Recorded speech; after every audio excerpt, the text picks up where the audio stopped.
Hello, this is H1. We're going to be running it back with another episode talking about chess knowledge, chess moves, chess understanding today. And I want to talk about how to improve in calculation. And this video is going to be for beginners and intermediate players that don't have that foundational skills of calculating. I'm going to make it very simple. And in order for me to go in depth in this term, I need to tell you about two terms that you have to know in order for you to calculate. And if you don't know them, I'm glad that I can give you this advice right now so that you don't have to be surfacing YouTube all your life because, you want to improve in chess. Now, the first thing that you have to know before you learn how to calculate is forcing moves. And the second thing that we're going to be going over is intermezzo or swish and shook. I already know. I said it wrong. I'm an American. I am so sorry. But swish and shook, intermezzo, same thing. I'm gonna be teaching that too. And then I got an example game that we're gonna be going over where we're gonna demonstrate how to calculate and how they found those moves. And most people be forgetting about intermezzo moves all the time. Now, the first thing I wanna go over is forcing moves. What are forcing moves? Well, forcing moves is checks, captures, and threats. Checks, captures, and threats. It is in this order because this is the most important. This is the second most important, and this is the third most important. You have to respond to a check. There is no way to get around it. You have to respond to a check, and that's why it's number one. So if your opponent captures a piece, if you have a check, then that overpowers the check in the threat because they have to move their king. And that's why checks are so important. There's actually a principle that says that the check that you miss is the one that you're gonna lose by, all right? You gotta keep that in mind when you're playing the game of chess, and we're gonna go more in depth into those terms as we get through the game.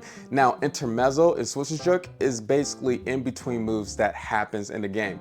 And by in-between move, let's say an opponent captures a piece and then instead of recapturing, you do another capture or something that doesn't involve what they captured. I know it sounds confusing. Let me get into this game right quick and then I can show you personally what I mean, all right? Because I'm a coach and I just want you to feel the energy and the love that is coming from this screen right now. All right, so let's get to it. We got this game and we're gonna be the white pieces. And actually this game started off with this move E4. Actually, before I start this game, the stick. We got this move E4, C5 that initiates the Sicilian defense, knight to F3, and then we have E6.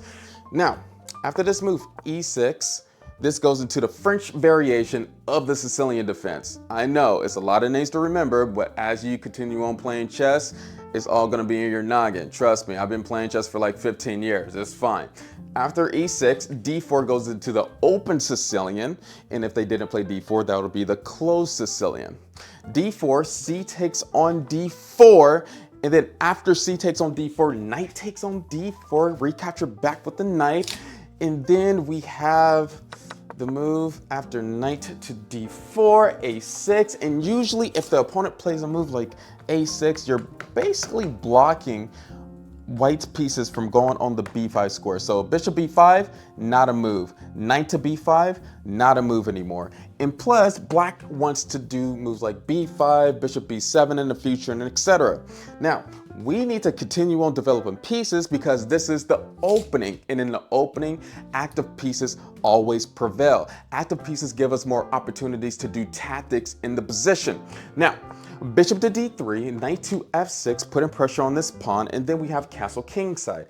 King safety is another tip in the opening that you're supposed to do. If the king isn't safe, do not attack. If the king is not safe, do not attack, okay?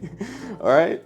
Because you might be in danger more than your opponent. You might be having this cool little checkmate pattern. You're like, yeah, I'm getting at him. I'm sacrificing pieces. And then that one check that we talked about ruins your whole entire game.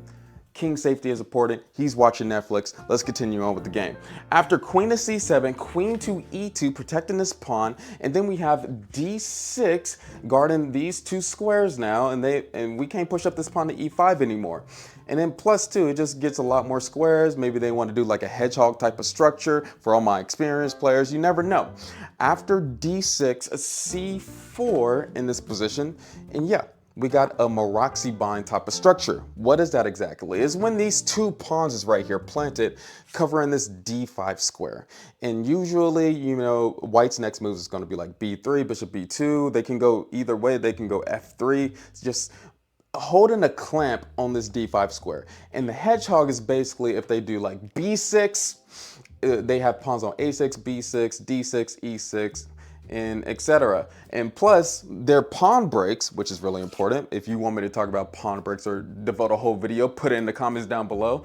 But their pawn breaks is mostly going to be doing the move d5 eventually, like maybe put in a few rooks behind the d pawn and doing d5, or b5. Both of those moves is going to be the hedgehog structure pawn breaks. c4, g6, fianchetto, maybe the bishop on f8. And then we have this move knight to c3. After knight to c3, like I said before, fianchetto, bishop to g7, and then we have knight to f3. Knight to f3 is very important. You might be thinking, why move the knight? We could just develop another piece. Well, that knight was undefended on the d4 square. And when the knight is on d4, maybe there's some potential discovered attacks that can happen after this knight is removed, and you're given too many possibilities for the opponent. You want to limit those.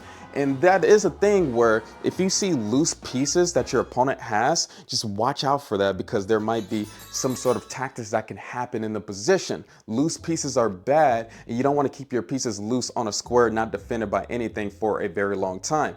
Sometimes it works out, but you're going to have to be like conscious of everything that your opponent is doing in the moment.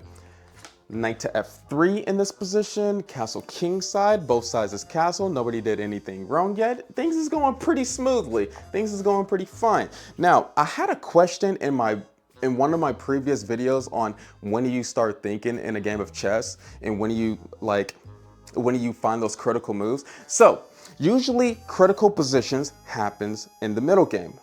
And it can happen in the opening too, but it usually happens in the opening if there are checks, captures, and threats. When there are many checks, captures, and threats that your opponent can deliver to you, when your opponent is attacking a lot of things, they're developing pieces, they got like an open diagonal to your king, that's when you start thinking in that chess game. And I'm just talking about longer classical time controls. If it's blitz, you cannot do the full calculation thought process of finding candidate moves, because it's mostly going to be about intuition. But classical chess, which you beginners should be playing, like longer time controls to get better so that you can find those weaknesses that you need to improve on. Now, those critical positions do occur, but it occurs when, I'm going to say it again, when the opponent has more captures, checks, captures, and threats in the position that you have to be wary of, and you want to gain that initiative. And if you don't know what initiative is, go watch that video. It's very important, and I demonstrated with that game that I showed in that video that initiative, it gets the ball rolling, especially make your opponent make a mistake, and then you can win more games. Now, after castling kingside, rook to d1, open file, baby. So why not put the rook on d1? Maybe some things can happen on the d file. You never know in this position. After rook to d1, knight to c6, because they still have to develop these pieces, and black has to figure out what they're doing with their rooks in this position.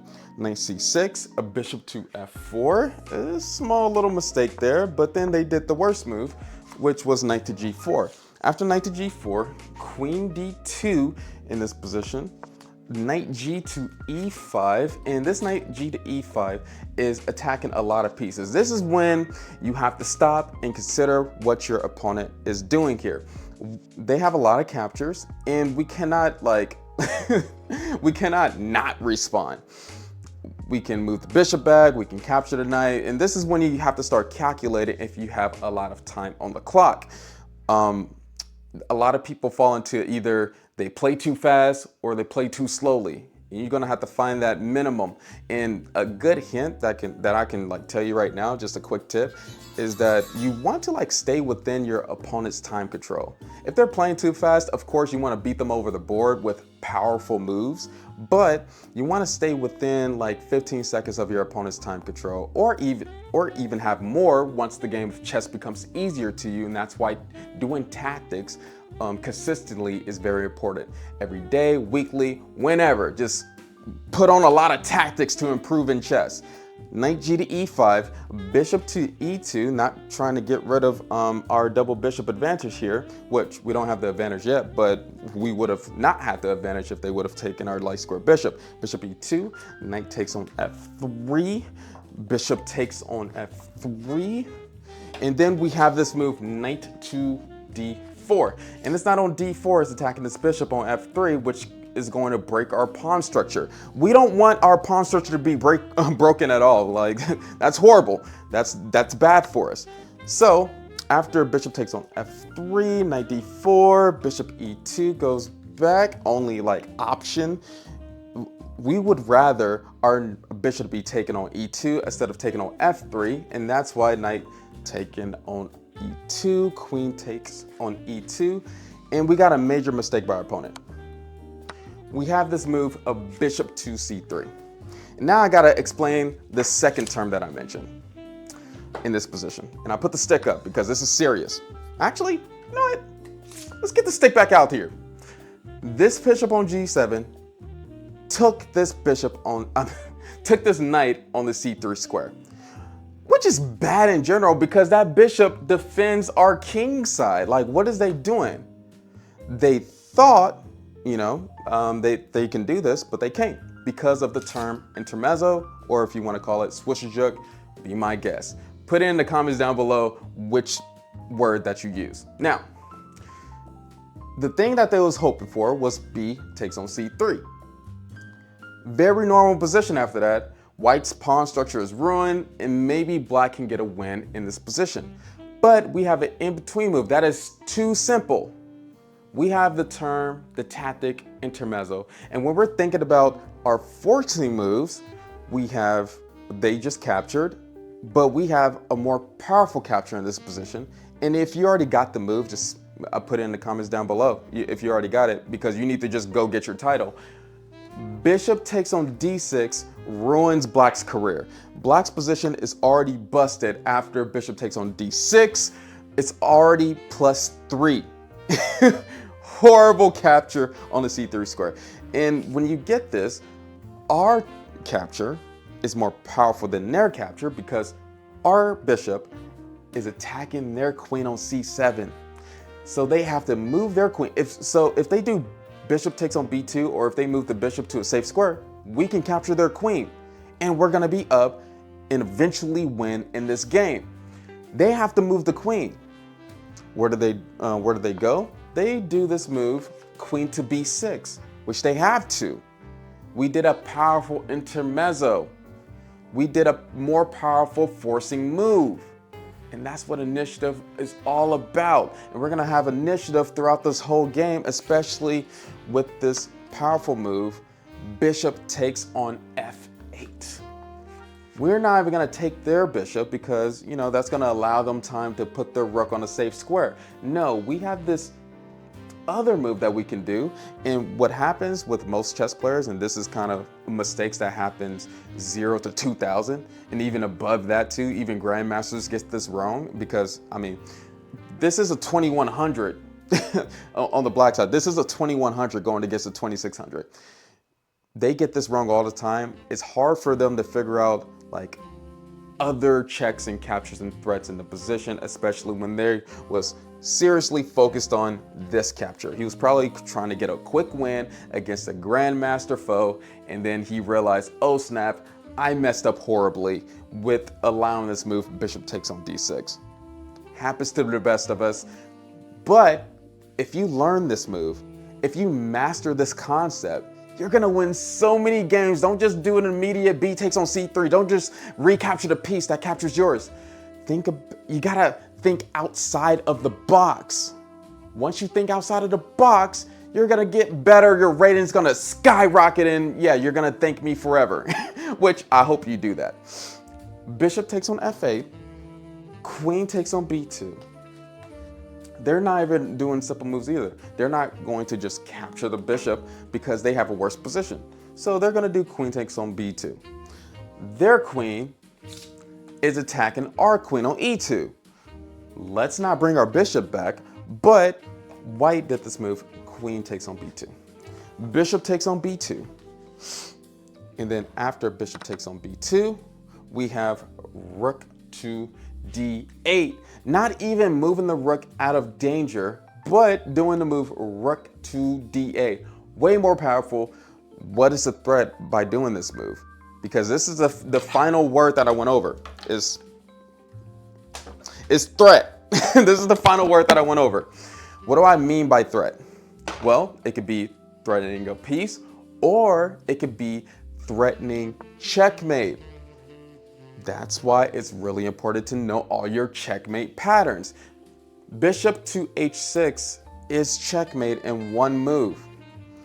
Black has to stop it, and so they do the move bishop to f6, attacking the rook on d8.